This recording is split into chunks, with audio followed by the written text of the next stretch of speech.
안녕하세요. 올랜도 킴입니다. 오늘은 4월의 투자 전략을 어떻게 가져가야 되겠고 어떤 종목에 투자해야 될지 거기에 대해서 알아보는 시간을 갖도록 하겠습니다. 자, 장 마감하고 나온 상황들 한번 보겠습니다. 백악관 입장에서는 트럼프가 이란 전쟁 관련해서 대국민 담화를 갖다가 수요일 밤 9시에 발표할 예정에 있다. 그렇게 말하고 있고 이란에 대한 중요한 최신 정보를 제공하기 위해서 국민에게 연설할 것이다. 그렇게 말을 하고 있죠. 우리는 곧 떠날 것이다. 이렇게 말하고 있고 이란은 협상할 필요가 없다. 새로운 정권이다. 훨씬 더 접근하기 쉽다. 이렇게 말을 하면서 거의 이제 손절하고 나오는 식으로 일단은 지금 이제 일을 하고 있습니다. 자, 그래서 트럼프가 이야기하고 있는 내용은 미군이 2, 3주 안에 이란에서 철수할 것으로 예상이 되고 있다. 그렇게 말하고 있고 떠날 이유는 여기에 있을 필요가 없기 때문이다. 그렇게 이야기를 하고 있죠. 떠나는 것이 확실하다. 이렇게 보면 되겠고. 자, 그렇다면 어쨌든 간에 전쟁은 종료가 된다. 그렇게 보시면 되겠습니다. 자, 그래서 현재 트럼프의 발언에서 보게 되면 전쟁 종식을 위해서 협상을 통해 해결해야 된다는 그런 생각이 일축되고 있다. 즉 말해서 협상이 안 된다는 이야기입니다. 그래서 자체적으로 일단 승리를 선언하고 적대 행위를 종료할 수도 있다. 그런 가능성을 제기하고 있죠. 바람직한 이야기인데 중요한 건 호르무즈가 어떻게 되느냐. 자, 그것이 가장 큰 입장이 되겠죠. 그래서 지금 협상할 필요가 없다. 자, 그렇게 말을 하고 있고 또 우리가 보기에는 그들이 장기간의 석기 시대에 머물러서 핵무기를 개발할 수 없을 텐데 굳이 나와서 협상할 필요 없다. 자, 그렇게 이야기를 하고 있죠. 그래서 그렇게 되면은 협상 여부와 상관없이 우리는 떠난다. 협상이 중요하지 않다. 그렇게 말을 하고 있습니다. 그들이 협상을 원하기 때문에 협상이 이루어질 가능성도 있다. 자, 그렇게 이야기를 하고 있는데 자, 협상이 안 이루어지면 그냥 떠나겠다. 자, 그렇게 현재로서는 밝히고 있습니다. 자, 워렌 버핏이 올해 주식시장의 하락 이후에 매수할 종목이 거의 없다. 그렇게 말하고 있는데 그 내용에 대해서 한번 살펴보겠습니다. 자, 워렌 버핏이 이야기하고 있는 내용은 시장의 하락세에도 불구하고 버킷 해스웨이가 매력적인 투자처를 거의 찾지 못하고 있다. 그래서 3,500억 달러 이상의 현금을 보유하고 있다. 이렇게 말하고 있죠. 즉 말해서 지금 단기채를 많이 가지고 있다. 그 이야기를 하고 있고 애플의 지분을 최고치에서 75% 이상 줄였지만은 여전히 550억 달러 규모의 버크셔 해스웨이의 최대 지분을 보유하고 있다. 그렇게 말을 하고 있습니다. 그래서 지금 어디도 돈이 갈 데가 없다. 그 이야기를 하고 있죠. 자, 그런데 만약에 크게 시장이 하락한다면은 그때는 자본을 투입할 것이다. 그렇게 말하고 있고, 그럼 지금이 바닥이 아니다. 이렇게 생각할 수도 있겠죠. 자, 그런 가운데 있고 대부분의 국제 형태로 보유하고 있고, 월요일에도 주간 국제 경매에서도 170억 달러의 규채를 매입했다. 그렇게 말하고 있습니다. 그래서 지금도 아직까지 좀 더 빠져야 된다. 그 이야기를 하고 있습니다. 자, 그렇다면 현재가 워렌 버핏이 이야기하는 것처럼 아무래도 시장 자체의 밸류에이션이라든지 그런 것들이 상당히 높게 형성되어 있느냐. 자, 그런 것은 아니라는 거죠. P 레이쇼를 본다면 S&P 500입니다. 자, 19.9배죠. 그러니까 20배수가 지금 내려와 있다는 겁니다. 그럼 좀 아무래도 저평가를 향해서 가고 있다. 이렇게 보시면 돼요. 물론 15배수도 있고 18배수도 있고 자, 그런데 20배수 밑으로 내려갔다는 것이 상당히 좀 고무적이지 않나 그렇게 보여주고 있고 자, 인포메이션 테크놀로지 있죠. 정보통신 요거는 20.9배입니다. 옛날 보면은 32배수까지도 갔고 30배수 이상 갔을 때도 있죠. 보통 30배수 이상 가게 되면 좀 고평가되어 있는데 지금 보시게 되면 20배수까지 내려왔으니까 상당히 좀 일단 정보통신은 저평가되어 있는 거 아니겠는가. 자, 그렇게 볼 수 있겠죠. 그럼 우리가 충분히 매수 관점에서 들어갈 수가 있다. 이렇게 보시면 되겠고.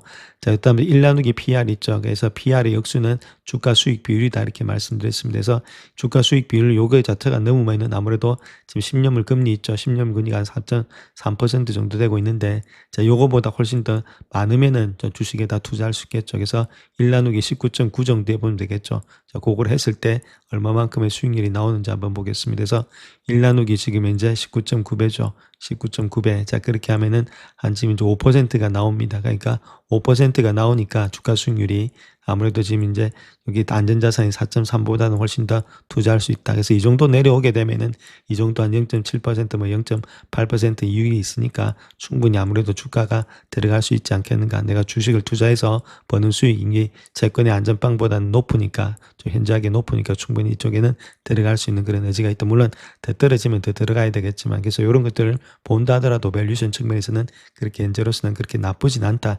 이렇게 말씀을 드립니다. 자, 반면에 산업재 있죠. 인더스트리얼 이런 것들 보면 24배수입니다. 24.5배수니까 상당히 높게 형성이 되고 있죠. 자, 그런 가운데 있기 때문에 S&P 500보다도 훨씬 더 높게 형성이 되고 있다. 그럼 이런데 우리가 돈이 들어가기보다는 많이 떨어졌던 종목이 있죠. 정보통신. 자, 그쪽에다가 돈이 좀 몰릴 가능성이 많이 있겠죠. 자, 아무래도 많이 떨어졌으니까 이익도 늘어나겠고. 자, 그렇다면 아무래도 기술주 중심으로 좀 반등이 일어나지 않겠나. 자, 그렇게 볼 수가 있겠습니다. 자, 그렇다면 현재 빅테크들의 지금 밸류에이션 한번 보겠습니다. 구글부터 시작해서 메타, 아마존, 엔비디아, 애플, 마소 이렇게 되고 있는데 지금 모습에서 본다면 구글이 23배수, 메타가 17배수, 아마존이 25배수, 엔비디아가 19배수, 애플이 28배수, 마소가 21배수입니다. 그러니까 좀 많이 떨어졌던 종목들이 있죠. 메타라든지 엔비디아, 그러니까 급반등이 나오고 있는 그런 모양이 있다. 그래서 이 정도 일단 우리가 많이 떨어졌던 종목들은 아무래도 우량주에 한해서는 조금씩의 분할 매수 관점에서 접근이 필요하지 않나. 그렇게 생각을 하고 있습니다. 자, S&P 500의 월간 지수 한번 보겠습니다. 20월선 있죠. 그것이 6,459.85입니다. 근데 요번에 지금 이제 봉이 마지막으로 형성됐던 것이 종가가 6,528.52죠. 자, 그런 가운데 있기 때문에 일단은 6,500을 지키면서 20월선도 지켜냈다는 겁니다. 자, 월봉상에서 자, 그런 가운데 있고 자, 만약에 4월 달에 약간 더 하락 조짐이 있겠지만 있다 할지라도 뭐 이 저점을 깨면서까지 내려가지는 않을 것으로 보여지고 있고 자, 가장 중요한 것은 트럼프가 어느 정도 종전을 선언을 했기 때문에 주가 자체가 여기서부터 큰 폭의 하락은 되지 않겠다. 이렇게 내려왔던 것은 결론은 일단 전쟁 때문에 내려간 거니까 자, 그런 것도 있겠죠. 그래서 지금부터는 또 4월 달에 반등이 또 계속해서 일어나지 않겠나. 자, 그렇게 보여지고 있습니다. 자, 그 다음 또 우리가 하나 봐야 될 것이 호르무즈 때문에 자, 아무래도 경기 침체가 좀 와서 주가가 꺾이는 거 아니냐. 자, 경기 침체가 오면은 아무래도 시장이 올라가기는 상당히 힘든 모양이었습니다. 자, 그런데 첫 번째로 봐야 될 것이 경기 침체가 그렇게 쉽게 오는 건 아니죠. 이거 자체가 이게 올라면 고용이 많이 줄여야 되겠고 지금도 고용도 좀 줄고 있지만 고용이 완전히 바닥을 친다든지 실업률 자체가 엄청나게 뛴다든지 뭐 4.8, 4.5를 넘어간다든지 자, 그런 식으로 해야만이 경기 침체가 오기 때문에 오는 시간이 시차가 있다는 겁니다. 온다 하더라도 지금부터 시작해서 서히 온다 하더라도 지금 바로 주가는 꺾이는 건 아니겠죠. 그래서 아직까지는 달려갈 길은 많이 있지 않나 그렇게 생각을 하고 있습니다. 그래서 지금도 있는 분들은 계속 들고 가시고 자, 만약에 많이 빠진 것들이 있죠. 자, 그런 것들은 조금씩은 담으셔서 길게 보시면서 들고 가는 그런 전략들이 필요하지 않나. 자, 그렇게 보여지고 있습니다. 자, 그 다음 또 차트 분석까지 따르게 되면 반도체 주식에 대한 매도 압력이 거의 소진되고 있기 때문에 반등의 가능성이 있다. 그렇게 말하고 있는데 자, 그렇다면 어떤 종목들을 우리가 투자해야 될지 거기에 대해서 한번 살펴보겠습니다. 자, 그래서 SMH ETF를 한번 보겠습니다. 여기서 이야기하고 있는 것이 반도체 ETF죠. 자, 그거 자체가 헤드앤숄더가 되면서 주가 자체가 좀 꺾였던 그런 모양이 있죠. 자, 그런 모양이 있고, 자, 아무래도 직전 저점이었던 요 라인대를 깨면서, 넥라인을 깨면서 내려와 있는 그런 상태에 있다. 자, 그런데 어느 정도 무브가 세 번 정도 1파, 2파, 3파로 좀 하락되고 있죠. 그런 패턴이 끝난 패턴이 아니겠는가. 자, 그렇게 이야기를 하고 있고, 여기서는 그래서 지금 이제 370에서 360 있죠. 요 라인대가 서포트 되는 라인대다. 이렇게 이야기를 하고 있습니다. 그래서 이때부터는 다시금 반등이 될 수 있다. 그 이야기를 하고 있고, 만약에 여기가 깨지게 되면 200일선까지도 볼 수 있다. 그것이 적어도 350불 정도는 되지 않겠는가. 그래서 여기서부터 1차 매수 관점, 그 다음에 여기서 내려온 다음에 2차 매수 관점으로 생각해 봐야 되지 않나. 그렇게 보여지고 있죠. 그래서 요때쯤 되면 아무래도 좀 반등이 일어날 수 있기 때문에 매수 관점에서 들어가야 된다. 자, 그런 식으로 이야기를 하고 있습니다. 자, 그래서 다음 요 차트 하나 보시게 되면 요거 차트는 SMH하고 SPY입니다. 그래서 요 비율 차트지, 여기는 레이쇼 차트지, 그냥 하나의 차트는 아니고, 자, 그런 가운데이기 때문에 SPY 비율에서 SMH가 어떻게 형성되고 있느냐, 자, 그 이야기를 하고 있는데, 52 무빙 에버리지를 거의 타고 가면서 추세의 하단에 와 있다는 거죠. 자, 이런 식으로. 그래서 추세의 하단에 와 있기 때문에 여기서부터는 반등이 될 수 있겠고, 자, 그 다음 패턴 자체가 그렇게 삼각 수렴형이 되고 있죠. 자, 그런 가운데 있기 때문에 계속해서 이렇게 모아진 다음에는 주가는 다시금 올라가지 않겠는가. 자, 그렇게 이야기를 하고 있습니다. 그래서 아무래도 이렇게 상승의 추세가 있기 때문이다. 그렇게 말하고 있죠. 그 다음에 추세 하단이 와 있기 때문에 지금이 좀 매수 관점으로 들어가야 된다. 자, 그 이야기를 하고 있습니다. 자, 그 다음 또 이야기하고 있는 것이 이게 엔비디아 차트입니다. 검은 거는. 그 다음에 여기 파란 거 있죠. 이거는 P 레이쇼다. 이렇게 보시면 됩니다. 엔비디아의 포월드 P 레이쇼. 자, 그거 자체가 보통 한 20배수 있을 때 있죠. P가 20배수 있을 때. 자, 그때가 거의다가 바닥이었다는 겁니다. 요럴 때 바닥이었다. 이렇게 말하고 있고, 요때도 마찬가지로 바닥이죠. 그때 올라갔고, 요때도 바닥일 때 주가가 반등했고, 요번에도 바닥이기 때문에 주가가 여기서부터 또 반등하지 않겠는가. 자, 그렇게 이야기를 하고 있죠. 그만큼 엔비디아 차지하는 비중이 많으니까 이렇게 되고 있다. 이렇게 말씀드릴 수 있겠습니다. 그래서 지금 이제 밸류에이션이라든지 차트상에서 반도체가 아무래도 저평가되기 때문에 충분히 날아갈 수 있다. 그 이야기를 하고 있습니다. 자, 그렇다면 반도체 업종에 대해서 한번 보겠습니다. 옆에 있는 거 있죠. 이건 S&P 500 지수다 이렇게 보시면 되겠고, 여기 있는 것은 반도체 지수다 이렇게 보시면 되겠죠. 세미컨덕터, 자, 삭스 지수다 이렇게 보시면 되는데, 자, 삭스 지수 같은 경우는 200일 이평선 위에서 이렇게 올라가는 모양이 있죠. 아직까지 무너지진 않았습니다. 자, 그에 반해서 S&P 500 지수는 200일선 완전히 무너뜨리고 내려가고 있죠. 힘이 좋다는 겁니다. 역시 마찬가지로 반도체에서 힘이 상당히 나타나고 있다. 그렇게 보시면 되겠죠. 그래서 아무래도 200일선 위에 있을 때가 힘이 훨씬 더 좋은 모양이 있고 200일선 밑에 있으면은 힘이 안 좋은 모양이 있기 때문에 우리가 투자를 하실 때는 항상 200일선 위에 있을 때, 자, 그럴 때 투자하는 것이 맞다. 이렇게 말씀드릴 수 있겠죠. 밑에 있을 때보다, 이렇게 밑에 있을 때보다는, 자, 그런 가운데 있기 때문에 우리가 항상 어떤 종목을 하든지 간에 좀 장기적으로 봤을 때는 이평선 위에, 특별히 200일 이평선, 장기 이평선 위에 있을 때 있는 종목들을 택해야 되는데 지금이 그런 것들이 되고 있는 것이 필라델피아 반도체 지수, 반도체 지수가 그만큼 강하다는 겁니다. 그래서 반도체 강한 종목이다고 우리가 좀 투자를 해야 되지 않나, 저 그렇게 이야기를 하고 있습니다. 자, 일단 반도체 주식에 투자할 때도 그렇다면 어떤 종목에다 투자해야 되냐, 자, 그런 것들 우리가 한번 봐야 되겠죠. 그렇게 했을 때는 이제 200일 이평선 위에 있는 것이 지금 이제 삭스 지수인데 이거보다도 더 강한 종목에다 투자해야 되겠죠. 근데 엔비디아 같은 경우는 200에서 밑에 있죠. 자, 그런 가운데이기 때문에 아무래도 올라가는데 또 부담스럽다는 겁니다. 그러면 아무래도 삭스 이런 것처럼 200일선 위에 있는 종목들을 택해야 된다. 아무래도 이런 종목들보다는 물론 이런 것도 올라갈 수는 있겠지만 좀 장기적으로 봤을 때는 올라가는 폭이 좀 제한적이지 않겠는가. 자, 그렇게 볼 수 있겠죠. 물론 지금 빅테크 중심으로 많이 떨어졌을 때는 담아서 길게 보시면서 갖고 가면 상승폭이 많이 있다. 그렇게 생각을 하고 있습니다. 자, 그럼에도 불구하고 우리가 올라갈 때 힘이 좋은 종목들은 200일선 위에 있는 종목들을 택하셔서 들고 가는 것이 바람직하다. 이렇게 말씀을 드립니다. 자, 그래서 이 종목이 있죠. 이번에 샌디스크입니다. 샌디스크 같은 경우는 200일선 완전히 위에 있죠. 훨씬 더 위에 있죠. 반도체계 삭스보다도 훨씬 더 위에 있는 것이 샌디스크다. 이만큼 힘이 좋은 종목들이 있죠. 이런 종목들에 투자하면 더 많은 상승폭을 얻을 수가 있다. 대신에 밸류에이션 있는 것들은 체킹을 하셔야 되겠죠. 자, 그런 가운데 있는 것이 제 현재 모습이다. 이렇게 보시면 되겠고, 그런 식으로 투자하는 것이 바람직하다. 이렇게 말씀드립니다. 그 다음 웨스턴 디지털 이런 것들도 200일선 훨씬 위에 있죠. 자, 그런 가운데 있기 때문에 이런 종목들.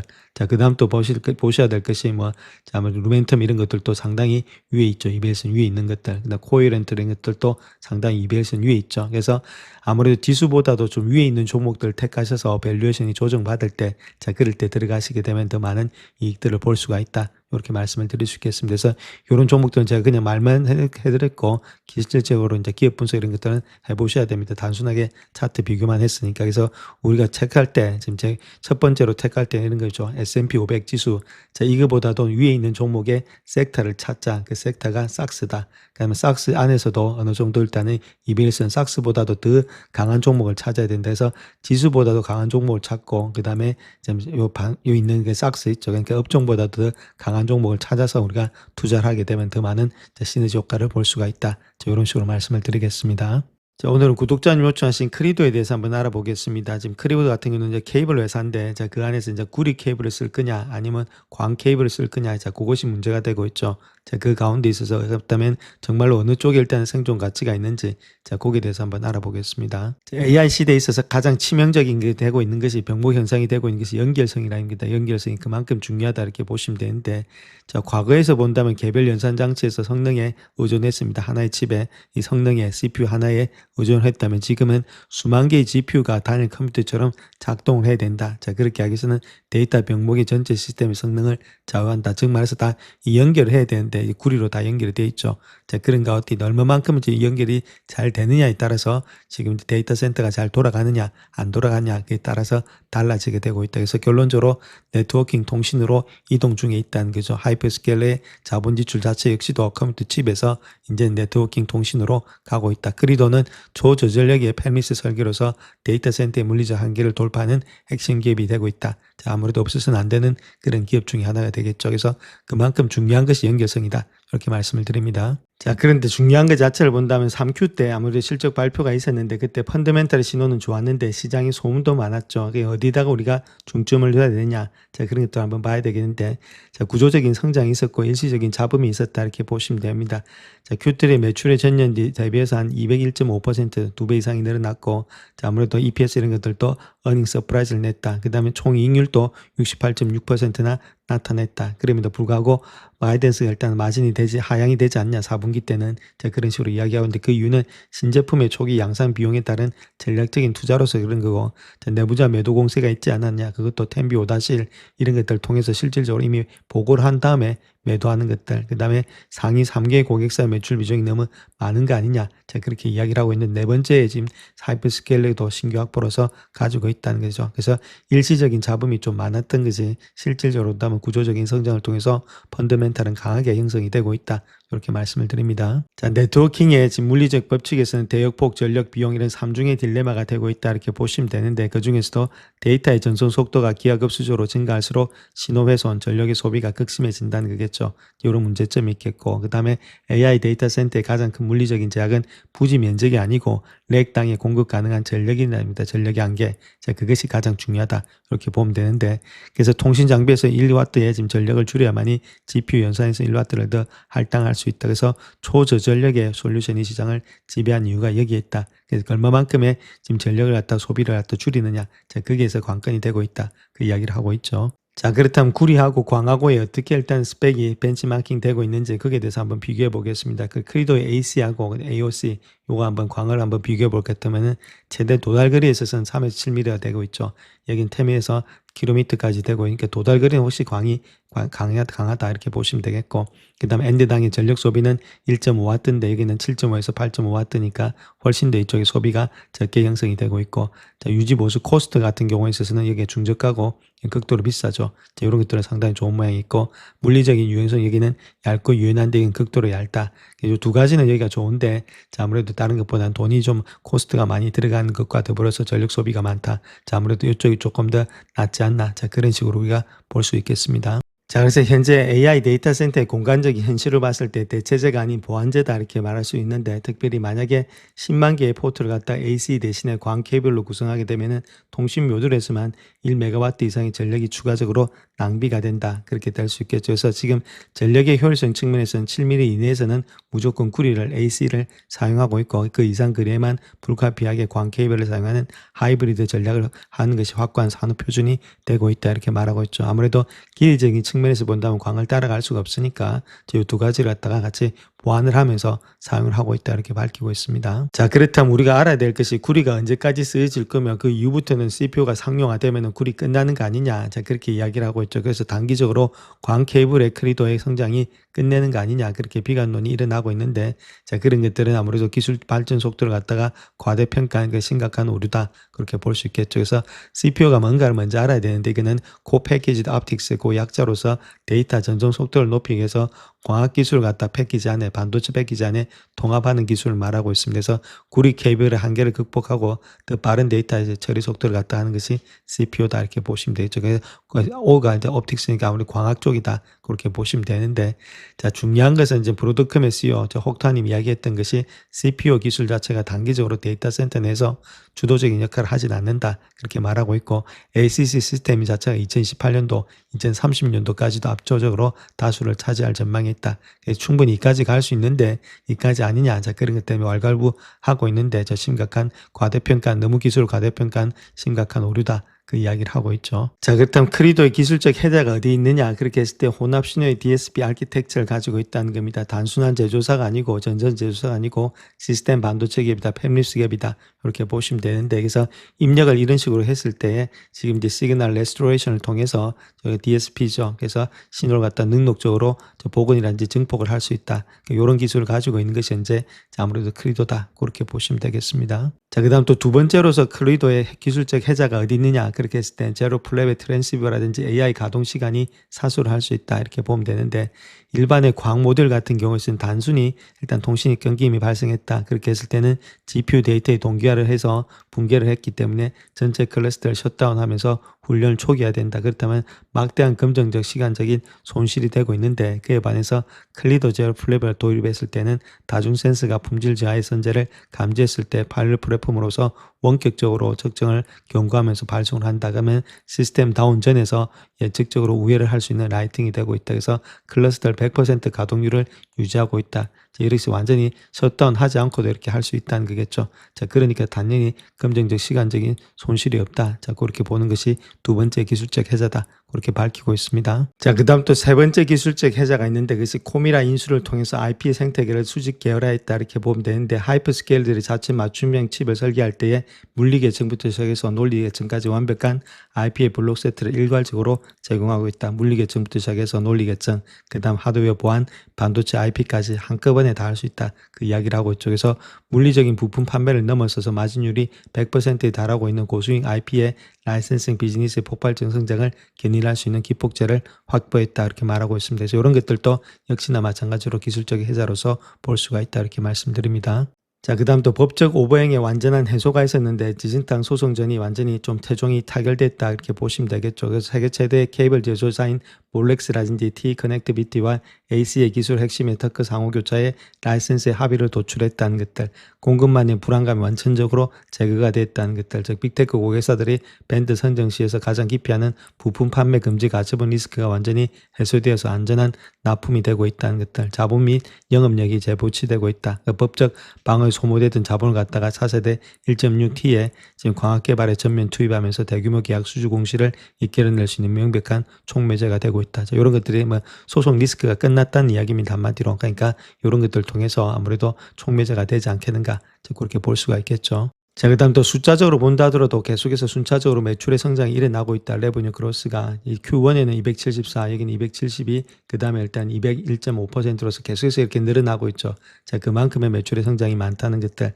자, 단기 자금이라든지 투자상 이것도 1.3빌리언 정도가 되면서 완벽한 넷캐시 상태를 확보하고 있다. 그래서 공격적인 R&D라든지 인수합병을 자체 수행할 수 있는 완벽한 재무적인 쿠션을 가지고 있다는 것들. 마진 방어 영역도 64에서 66% 정도 되고 있고 6배 정도의 팽창되면서 성장의 가속도도 상당히 많다. 이렇게 보면 되겠죠. 2년 만에 기업의 외형이 6배를 성장했다. 이런 것들도 아무래도 숫자적으로 나타나고 있다. 이렇게 밝히고 있습니다. 자, 일단 동료들과의 지금 밸류에이션 한번 일단 비교해 봤을 때 이게 매출의 성장입니다. 매출의 성장이 상당히 좋죠. 그것이 크리도가 200% 이렇게 다가오면서 상당히 좋은데, 자, 그럼에도 불구하고 PS 레이쇼 있죠. 밸류에이션을 봤을 때는 16배수밖에 받지 못하고 있다. 자, 브로드컴이라든지 이런 것들을 상당히 많이 받고 있는데 20배수 이상을 받고 있는데 저평가되어 있다는 겁니다. 그만큼 아무래도 실적은 좋은데 지금 가격은 저평가되어 있다. 그렇게 보시면 되겠습니다. 그래서 결론적으로 봤을 때는 아무래도 네트워킹 핵심의 자산이 되지 않겠는가 그렇게 볼 수가 있는데, 특별히 물리적으로 봤을 때는 지금 50%의 전력의 전력효과가 있다는 거겠죠. 아무래도 광학으로 대체 불가능한 7미터 구간까지는 독점적으로 표준이 될 것으로 보여지고 있고, 자, 그 다음에 굴이 안주하지 않고 좀 완벽한 또 미래 엣지가 있죠. 제로 플랩의 지능형 트랜시브라든지 코밀의 IP 확장을 통해서 광통신 시대를 갖다가 지금 선점하고 있다는 것들. 그 다음에 1.3빌리언의 넷캐시 돈을 가지고 있고 65%의 마진율, 200%의 고성 성장이 있다. 자, 그렇게 보면 되겠죠. 그래서 전반적으로 봤을 때는 그렇게 나쁘진 않다. 이렇게 말씀을 드립니다. 자, 그런데 지금 이제 주가적인 측면에서 본다면 왔다 갔다 등락폭이 참 심하죠. 자, 그때도 한번 말씀을 드렸지만 일단 베타 지수 있죠. 이게 3.3입니다. 그래서 남이 한 번 움직이면 얘는 3배가 왔다 갔다 한다는 겁니다. 그만큼의 등락이 상당히 심한 것이 베타 지수가 높기 때문에 그렇다 이렇게 보시면 되겠죠. 자, 그러한 리스크를 가지고 있는 것이 현재 크리도다 이렇게 말씀을 드릴 수 있겠습니다. 자, 그런 가운데이기 때문에 우리가 좀 많이 내려가고 올라갈 땐 또 많이 올라가는데 내려갈 땐 상당히 많이 내려가는 것이 베타 지수 때문에 그렇다. 그렇다면 크리도가 많이 내려갔다는 이유가 지금 이제 전반적으로 봤을 때는 주가가 많이 꺾여서 내려갔다기보다는 베타 지수가 많기 때문에 내려갈 땐 더 많이 내려간다. 자, 그렇게 보시면 되겠습니다. 자, 그래서 그 베타 지수에 대해서 좀 말씀드리겠습니다. 여기 있는 거 있죠. 왼쪽에 있는 엔비디아하고 오른쪽에 있는 크리도다 이렇게 보시면 되겠고, 요 똑같이 일단 10월 30일 있죠. 그걸 기준으로 해가지고 얼마만큼에 내려오고 있는지, 자, 그거에 대해서 한번 살펴보겠습니다. 이게 고점이고 여기가 좀 고점이 되고 있는데 거의 뭐 비슷한 모양이 있으니까, 자, 그래서 한번 보겠습니다. 그래서 실질적으로 봐서 여기서부터 여기까지죠. 고점 대비해서 내려왔던 폴 본다면 22% 내려왔습니다. 자, 그런데 여기는 고점에서 내려왔던 폴 보게 되면 요까지죠. 자, 그런 가운데 한 60%가 내려 3배 정도 차이가 나죠. 그만큼의 베타 지수가 많이 차이가 난다는 겁니다.